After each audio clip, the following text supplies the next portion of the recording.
আরাফাতের রোজা কবে রাখবো আমরা, এ বিষয়ে ওলামায়ে কেরামের দুটি মত। প্রথম মতটি হলো যে আমাদের দেশে যখন জিলহজের 9 তারিখ হবে সেদিন আমরা আরাফাতের রোজা রাখবো। কারণ আরাফাতের দিন বলতে মূলত জিলহজের 9 তারিখকে বোঝানো হয়ে থাকে। হাজী সাহেবরা সৌদি আরবে যেদিন জিলহজের 9 তারিখ হয় সেই দিন আরাফাতে অবস্থান করে থাকেন। অতএব 9 তারিখটা হলো মুখ্য এখানে। আরাফাতে তারা অবস্থান করছেন 9 তারিখকে কেন্দ্র করেই।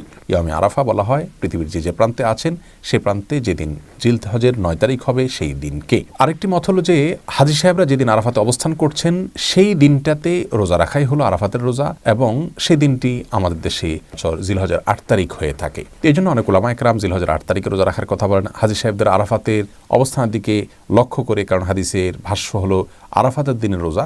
এই জন্য তারা বলতে চান যে নবী করিম সাল্লাল্লাহু আলাইহি সাল্লাম আরাফাতের দিনের রোজা বলেছেন। অতএব আরাফাতে অবস্থানের কথা যদি জানতে পারেন প্রযুক্তির মাধ্যমে আজকে আমরা জানতে পারছি, তাহলে সেই দিনটাতে রাখবেন। আর যদি কেউ সে সংবাদ জানতে না পারেন তাহলে তিনি তার অঞ্চলে তার দেশে যখন 9 তারিখ হবে তখন তিনি রোজা রাখবেন।